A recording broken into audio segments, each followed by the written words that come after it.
Welcome back to another episode of Kaizen's Diaries, where the pursuit of self-improvement is not just a journey, but an art form. Welcome back, man. This is a very, very heavily requested episode. Last week we were talking about death.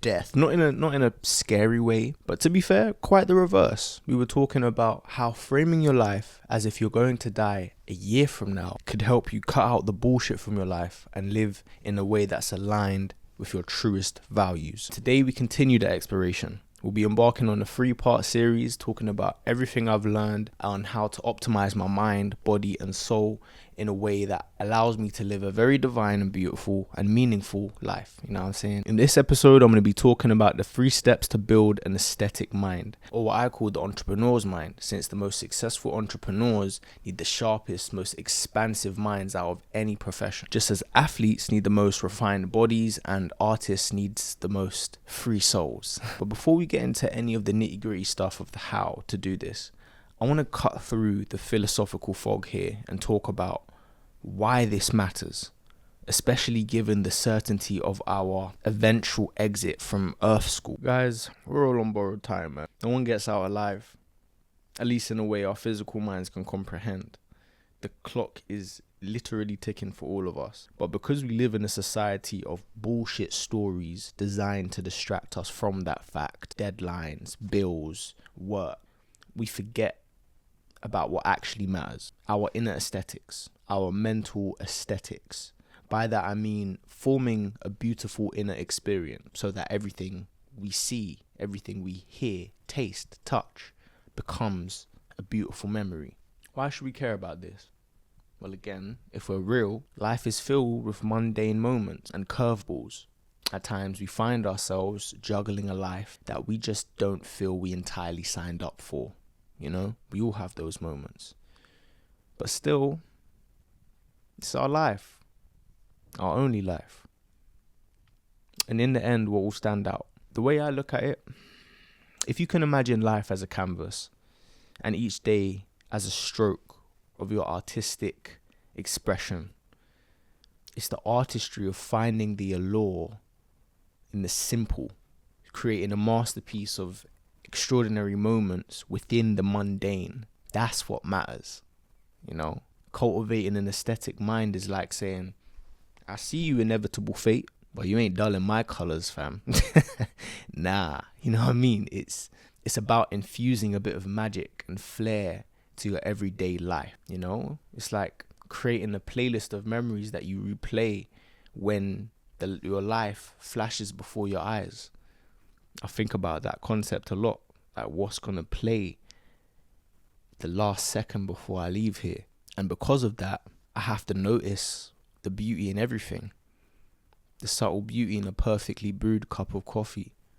Finding a little bit of joy in the street art on your daily commute. Creating a playlist, like an actual music playlist that becomes the soundtrack of your life. I've been listening to Bob Marley a lot recently. I don't know if it's because of that movie that came out, but I realized that that's the man that actually made me have a music awakening. I was in St. Lucia when I was like 4 or 5 years old, and my granddad started playing his Legend album, his like greatest hits and stuff. And that's the music that gets me in a state of just true gratitude for life.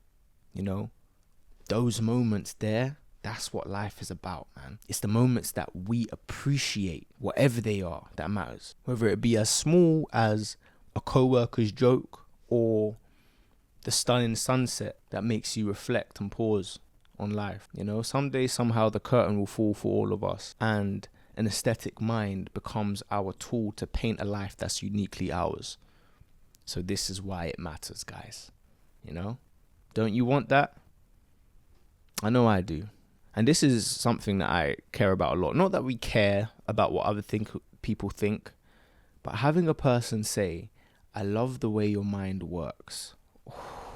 That's one of the best compliments one can ever have, guy or girl, you know? So without further ado, let's get into the 3 steps of how to build an aesthetic mind. You know, get your notebooks out. This is divinely powerful knowledge. I don't make these podcasts for you to mindlessly consume. I make these to genuinely improve the quality of your life. So that will not happen. That will not happen if you just don't practice active learning. So whether it be a little phone, a little notebook, you know what I'm saying? I'm literally talking to you. Yes, you. So please act as such. All right, let's start where we left off. The quote: "A mind is like a parachute. It doesn't work if it is not open." The question you have to ask yourself when it comes to building a mind, an entrepreneur's mind, an aesthetic mind, is how do I keep an open and calm mind that's focused on what matters? It's that simple. It comes down to three things for me, the 3 steps. Number 1, stress management. Number 2, time management. Number 3, learning. Simplicity, simples. Yeah, there's a few practices within this, but managing stress is how you're able to manage your time better and learn more effectively too. All of these elements kind of tie into each other.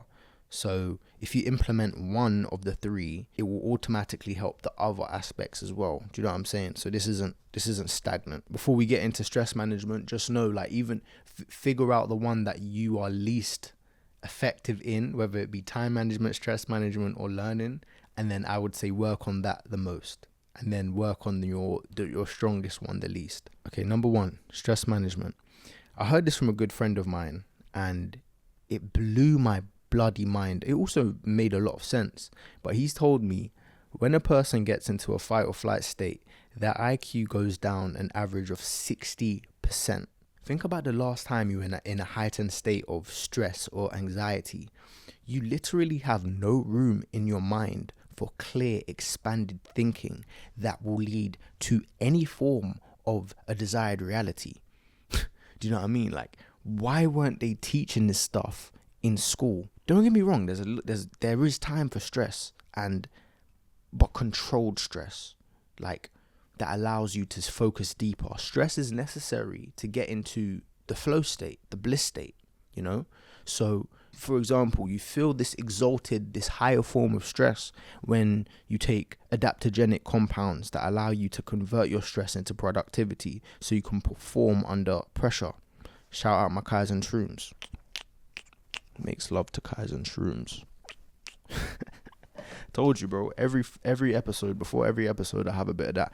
Anyway, that state of flooded emotion where you aren't able to articulate your emotions because you're too anxious or too angry. There's actually a term for this state of like overwhelming stress and anxiety. It's called flooding, because it's like you're flooded, you're overcome with emotions, and you aren't so much so that you're not even able to articulate your emotions properly because you're too anxious or angry to do anything about it or to tell the other person how you feel. And the reason you get like that, if you've ever experienced that, I'm sure you have, is because you're giving power to something that's outside of yourself. I literally had this a few hours ago. I wake up at 5 a.m. now, and I have a lot of things to do today. I have a whole 4 or 5 sketches to film, and I left it all to today to write and to film and to do all of that. And right before this, I was thinking, fuck, how am I going to be able to write all of this and then to film and then edit all of it and blah, blah, blah, blah, blah, blah. I'm giving my sense of fulfillment and gratitude and accomplishment to something that is outside of myself. All you can ever do is your best. That's all you can ever do. And then there's always tomorrow. There is, or not always tomorrow, you know what I'm saying? My point is, when you have an external locus of control, there's always going to be something that can and will shake you. Having an internal locus of control means that you understand you can't control anything that happens outside there, but you can control what happens inside here. You can control your inputs, not your output. And how can you control your inputs? How can you control what happens inside here? Well, 2 to 3 practices have changed the way I interact with stress. And every time I feel this state of kind of flooding, I do one of these 2 to 3 and whew, back to normal. You know what I'm saying? Number 1, meditation. Number 2, cold exposure or cold showers. Number 3, environment optimization, having a clean digital and physical environment. Because as within, so without. The best way to control your inner world is to control what your actual environment, what you see. And if it's all clear, if it's in a way that's neat and cool, you're able to think a lot clearer. That's all I'm going to really say for your environment, bro, because there's not much to that. Like, it's just a matter of keeping your space clean, keeping your laptop clean, keeping your phone in order, not having too many apps and blah, blah, blah, blah, blah, blah. And that's cool. Like, automatically, your stress will go from here to here. That is a tangible tip that you can just do right now. You know what I'm saying? And it will be like, raw. So much mental RAM is freed. You know what I'm saying? Because our brains are literally like computers. Are literally like the computers that we interact with every single day. You need to minimize the amount of unnecessary garbage that's being taken up by unnecessary limiting beliefs, traumas, and also just bullshit tabs that's just open running in the background. Just close them goddamn tabs, bro. Just close all them goddamn tabs, bro. Pause this video, close them goddamn tabs, bro. Alright, cool. On to the actual ones now. Meditation and cold exposure.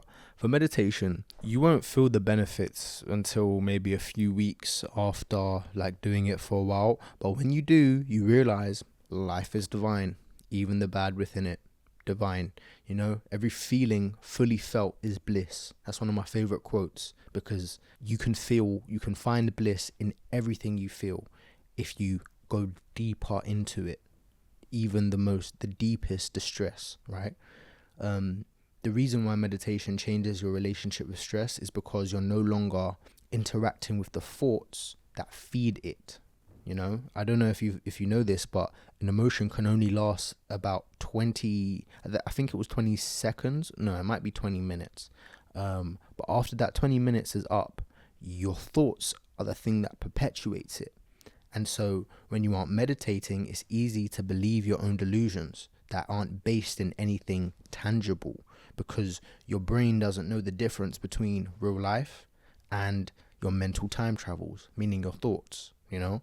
And so it actually like treats your intrusive thoughts as if it's actually happening in the present moment. Hence the unwarranted anxiety or depression. This is how PTSD and trauma works, because our brains are so powerful at imagining things that we've gone through and we've experienced, or that we're scared of experiencing, that we end up manifesting it in the present moment in our biochemistry.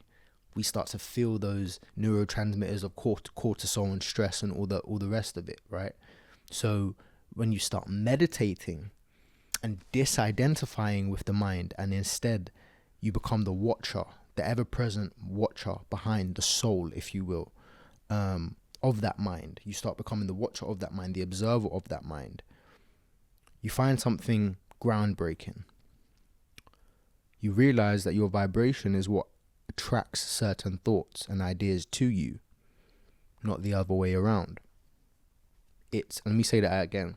You realize your vibration, aka your emotion, is what attracts certain thoughts and ideas to you, not the other way around. So change your emotion, change your thoughts. It's that simple. Focus on doing the things that positively affect your emotional state, like the other 8 or 9 activities that we're going to be talking about in this series, right? And then feel the instant state of freedom that comes afterwards. Because stress is simply a reaction. Like, we need stress, don't get me wrong, but it's an indicator to either something that's wrong or something that needs to be handled. So there's no point in staying in it. The stress is only used in our biochemistry and biologically to kind of heighten our senses to get through something, to do something. Stress is to be worked through, but it has to be not in a flooded state. So in order to feel this, engage in my second activity of stress management: cold exposure, cold showers. I don't know how many cojones you need to start doing this, but it would literally change your life in the shortest way, in the shortest time span, more than anything else, more than exercise, meditation. You want to feel a different way. You want to get out of your depression. You want to get out of your anxiety. Just get in a cold motherfucking shower. I swear, it literally changes your perspective on everything. It shocks your body into a state of gratitude and confidence. It's like what I imagine a large bump of coke feels like. I swear, that's the only way that I feel like I can describe it. I'm talking about the white. Because like, it surges your adrenaline by 400%, your norepinephrine, which is your adrenaline. And it leaves you on a dopamine high that lasts for 4 hours. There's not a drug in the world that can do that, including the coke or whatever.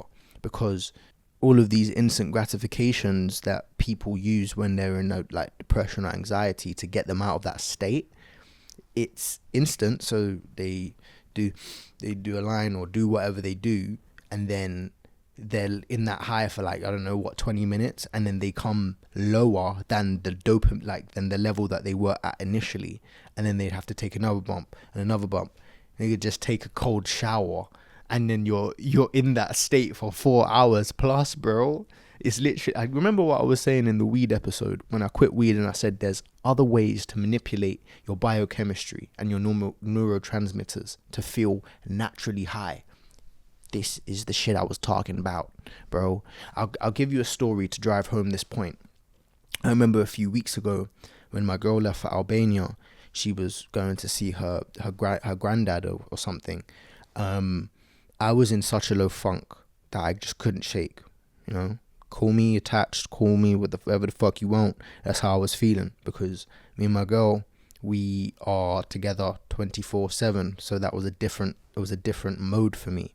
And you know, them ones where you just feel low, nothing really interests you. You literally you want to lay somewhere and just scroll your life away. That's where I was. Okay. And old me would do that. Old me would go somewhere, lay on my bed, scroll my life away, drown myself in instant gratification, smoke zoots, get away from the feeling. Do you get what I'm saying? But I was like, nah, new year, this ain't me no more. I've leveled up. Like, what have I learned? Let me tap into what I've actually learned about life and what I can do to feel better, right? Quickly. Cold shower and meditation, bitch. I literally I put on some, you know, hey, Kanye, whoa, I'm living in that 21st century. I literally put that on, bro. I slapped my chest like 5 times, and I was like, oh, and I just ran into the cold shower, bro, for like 2 minutes. I put on a timer, 2-minute cold shower, and I was just no one man should have all that power. I literally hijacked my system into a state of like, all I can say is being a champion. Like, I literally hijacked myself and said, no, you are no longer a victim. You are a fucking champion. I got out of that shower and I grounded myself. I said, okay, great. You're a god. Great. Great. You're a king. Amazing. Now you're out of this state. What are you going to do to ground yourself? I meditated. Beautiful time. And then I was just in this beautiful state where I was just like, I'm able to do anything right now. I can do anything. My girl was still on the flight, so she weren't replying. But I was just like, at this point, I didn't care.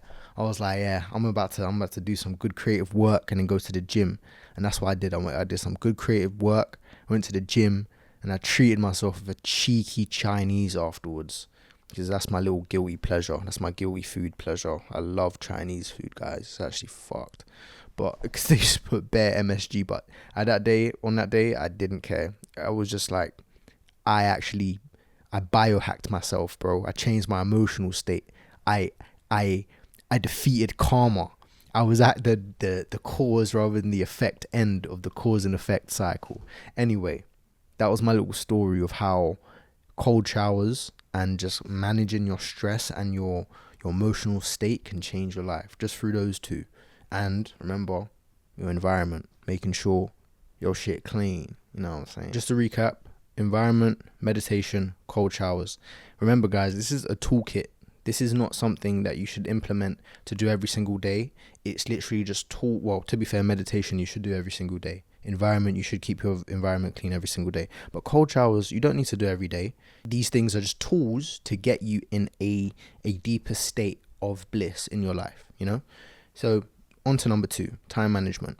The reason why time management is so important is because stress management and time management is literally interlinked. Why? Because what is the only condition that allows stress to arise? You got it yet? Time. If we had infinite time, then stress wouldn't exist, because there would always be more time to deal with our problems, more times to pay that bill, more time to get to that dream, more time. Do you get what I'm saying? It's time, bro. This isn't me saying there isn't enough time in your day, this to do what you want to do. That's not what this is about, because there absolutely is. The moment you realize this is the most freeing moments of your life. You have complete dominion over your time, right? Okay, cool. You have a job. You agreed to do that job. Do you get what I mean? You're the one that signed the contract, bro. Oh yeah, because I need money, bro. Bro, you claim every single minute of your day, instead of saying, oh, I don't have time to do this or that. You start to say, I'm choosing to do something else with that time. Why is that so important? Because it's the thing of responsibility, guys. It's the thing of, like, for my men especially, obviously women too, but this is a very masculine quality. And for a lot of all my girl bosses out there, you lot need to kind of tap into that energy too. Becoming completely responsible for every single minute of how you spend every single day. There's a very poignant quote that kind of illustrates what I'm trying to say here. Time is a created thing. To say I don't have time is to say I don't want to. That's by Lao Tzu, something like that, Lao Tzu. But the reason why that's so important is because I know somebody's watching this, and a part of you is going, Kaizen, I literally don't have any time. Like, I literally don't have the time to do what I want to do, because I have a job, because I have this, because I have a baby, this, that, blah, blah, blah, blah, blah, blah. Nigga, listen to me, please. You want to cure your time scarcity? Realize that every single thing that you spend your time on is something you've agreed to, whether it be contractually or energetically. You've agreed to it. From your job to the number of hours that you sleep. You want to cure your time scarcity. You want to start going through your day finally feeling as though you're caught up on the things you want to do. Go to bed earlier and wake up earlier. Bro, simple as hell. Will change your goddamn life, bro.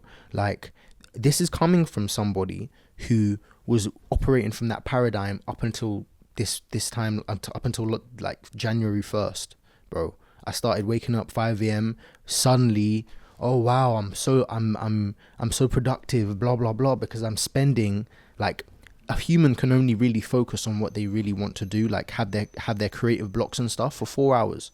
But it gets really hard to have those 4 hours when you wake up at like 10 and you have to go to work, and then you get, like, you use all of your willpower on other things that isn't for you. Bro, just put down your vice, because I'm talking to me here, I'm talking to past me. Put down that motherfucking weed, yeah? Go to bed at like 9, put on like a little movie if you need to, read a little book, whatever, and then wake up every day at 5 a.m. and then start working from 5:15 onwards.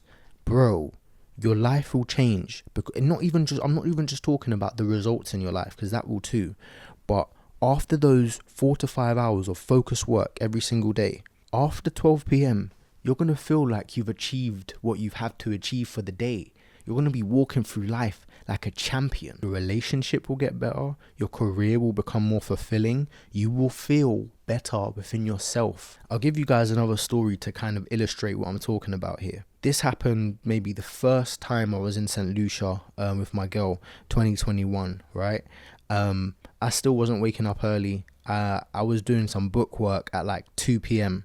Now I do all my book work before this woman even wakes up, because I need the focused work time, you know what I'm saying? And must have just been doing it midday. I was chilling, kind of doing it, and she comes in and she was like, you left coffee on the side. I was in a beautiful flow state, and she was like, you left coffee on the side, and it's really hard to clean. So please do that next time, bro. To be fair, it's true, it was hard to clean. I did realize that. But like, when you're in a flow state and you're just like, bro, you just fucked up my flow state, bro. Like why would you do that? Like, why would you do that? And she was just like, what do you mean? And then we ended up getting into some mad argument. I was like, nah, bro, you violated, bro. Blah, blah, blah. And she was like, what are you talking about? I'm just letting you know for next time. Blah, blah, blah. She's not in the wrong here. I'm in the wrong. You know why? Not only because I left coffee on the goddamn side, but bro, I need, if I'm in that deep flow state of work, I should either be away from the hustle and bustle of life and like home life and be like in a coffee shop somewhere, or even better, prioritize the thing that I want to do so bad to be done the first thing in the morning. Now, bro, me and Emma's relationship has never been this good. She respects me so much more. Why? Because she wakes up and I'm already, hi babe, had a whole goddamn quest in my own life, and she wakes up and I'm just able to kind of, I don't know, just give her that feeling that everything's okay, everything's gonna be all right. Before, I was just kind of like, it's kind of like we were both not single, but she was there, I was here, I was working literally all day. She wakes up from like 9, I maybe woke up at 8, I'm deep into my work. And because I didn't end up doing that deep focused work, I ended up working my whole day. And then by the time it got to like 6, 7, I was just exhausted. So I wasn't giving her time. Do you know what I'm saying? Do you see how these things kind of just go into different aspects of your life without you even realizing? It's hard, man. So that's why time management, and especially waking up early, is so important. It will change the way you interact with your life. The second thing is something I learned from Tim Ferriss, very, very poignant and powerful entrepreneur. Automate, delegate, eliminate. An entrepreneur doesn't waste his time on things he can automate, delegate, or even better, eliminate. Do an audit of your life, straight up. Think about it. If you had 6 months to live, what would be the things that you would spend time on? The things that you can't kind of eliminate, automate, or delegate it. When I say automate it, think about all the things in your life that you could kind of do, that you could kind of schedule or make a system for. And then the things that you can delegate, meaning let somebody else do, outsource it. Do that, bro. I saw a quote that read, money is a tool, not a goal. Freedom is the goal. Don't forget that. You need to be spending time on the things that actually matters. I need to be spending time with my girl, traveling the world, learning, preparing to be a father. These things, she's not pregnant, but I'm just saying, like, these are the things that matter to me. And so I need to get everything work related out of the way as soon as possible. Deep work for the things I can't automate, delegate, or eliminate. Eliminate the things that I don't give a fuck about. Or because there's so much of that stuff, right? Automate the things that can be automated and delegate the things that should be delegated, bro. It's that simple. So yeah, that was number 2, guys. Time management. Just to recap, literally just automate, delegate, and eliminate, and wake up early. And also take responsibility for every minute of every day. That's it. The last one I have for you to build an aesthetic mind is to learn. Please. This only has one action step. There's nothing else. Create a curriculum of learning.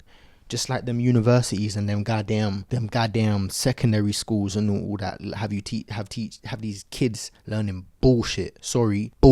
Yeah. Create a curriculum of learning that really interests you. Like if you're into spirituality, if you're into psychology, if you're into holistic living, if you're into any herbology, mycology, which is study of mushrooms, get this book. Entangled, like get books that interest you. Start learning the things. Like start exploring your innate curiosities. Why? I'm no longer of the belief that we're born just to die. I believe that we're souls experiencing a temporary physical reality, sort of like a game. The aim of this game is to experience the beauty of this world in its entirety. However, it just so happens that in order to complete the game, we first have to unlock. This is like the boss. This is like the quest. There's no completion without the darkness, and this darkness is the limiting beliefs that we must unlearn, the things that keep us poor in mind, body and soul, not just our wallets, because our wallets are only poor as a byproduct of keeping our inner resources poor. You feel it? Like once we reprogram ourselves into abundance, we build skills that we can use to give us the time and location and financial freedom to experience whatever we want. You've won the game, bro. Do you get what I mean? That's why I'm so deep into entrepreneurship. We'll talk about everything that I'm into in a second, but like you have innate interests and curiosities that you want to explore. Learn about them, build upon them. Why aren't you doing that? Because somebody else has already created a system for you to live in. The matrix is what we're talking about, right?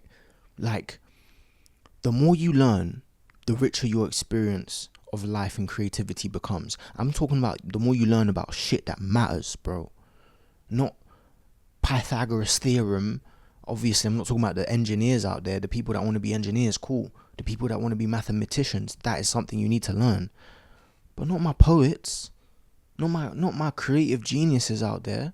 It's so fun to just walk around life and connect the dots from what you learn or what you're curious about, and then apply that shit to your real life. That is one of the most beautiful things to experience. In my example, you guys know my story. I was working as a phone agent for an insurance company and making comedy TikToks with a dream, just this dream over my head, bro. Just one day, I'm going to be making content for a living, bro. And one day, blah, blah, blah. I'll literally be there making a TikTok, and then the phone rings, and I'll be like, hello, you're through to Jay at blah, blah, blah. How can I help you? Then I had the realization, oh shit, I can do this. All I have to do is become knowledgeable in things that I'm interested in and teach it to other people. That way, I can get a following of people who are just like me for real, and have the same interests as me. And that's what I was talking about. My interests: holistic health, mycology, herbalism, a whole encyclopedia for herbal medicine. Like I'll be making content about this shit. Spirituality, esoteric wisdom, psychology, creativity, the human condition, like philosophy and psychology. These things, guys, the only difference between you and your idols is the dedication they had to learning, whether it be learning their craft or learning their skill. All I'm trying to say here, guys, is enrich your mind and solve your problems faster with the help of other people's knowledge. It's that simple, right? And then this is something that feeds into having an artist's soul. It's the foundation of having an artist's soul, which we'll be talking about very soon in the fourth part. That's the last part of the series. But yeah, guys, those were the 3 pillars of building an aesthetic mind: following your curiosity and learning more of what you truly want to be learning, finding ways to manage your emotional state, aka most of all your stress, your anxiety and your depression. All of these things usually stem from stresses in your body, whether it be emotional blocks or whatever. But finding ways to do that, aka meditation, aka cold showers, and then managing your time, the most priceless resource there is. Time. Take responsibility for every single second of that precious life of yours, fellow dreamer. And yeah, man, that's it for today's podcast. I make these podcasts mostly for myself. Yeah, hence the name Kaizen's Diaries. It's to document my personal growth, my thoughts, my lessons, failures, my successes, all of that stuff. However, I do know that there are countless other souls out there that consider themselves Kaizens, right? Kaizens are the self-improving dreamers who will stop at nothing to holistically evolve themselves. Does that sound like you? That's why, in order for this episode to hit you the way it should, I strongly suggest you go and watch last week's episode on why no one lives like they're not going to die. Right? It's imperative that you understand the urgency of this. Take notes all you can, but also take action on the shit that resonates. You know what I'm saying? It's going to make you understand why optimizing your mind, body, and soul is crucially important to living a life of freedom, man. You know what I'm saying? So yeah, that was it for today's episode. If you want to fortify your mind by feeding your inner temple with the right foods, the right adaptogenic compounds, we got the Kaizen Shrooms on deck here. Just like I always say, I don't even have to do no selling. Just look at the website. Give a nigga like 30 seconds on the website, designed by my beautiful girlfriend. She'll convert you to the high performance hippie side. You know what I'm saying? Other than that, all my dreamers, if you got value from this, I'm developing something behind the scenes where I'll be helping my fellow manifestors out there put everything that I'm talking about in my podcast into action. But hey, that's a little whisper for you. Just watch this space. You know what I'm saying? Other than that, guys, please sign up to my weekly newsletter where you get these podcasts every single week, but early in written, condensed version. That way it's easier to take notes, it's easier to read, all of that good stuff. That's also link in bio. And if you really fuck with me, man, join my Patreon. There you get ad-free podcasts every single week, these podcasts. So yeah, that's enough shameless plugging for today. Join us next week when we're going to be delving into the 3 pillars of the athlete's body to biohack your performance in daily life and your overall physical health. And that's it for today, guys. As always, take what resonates, leave what doesn't, but always embrace duality, motherfucker. I love you. Kaizen out. I love these hand gestures. Banging science, bro. Alright.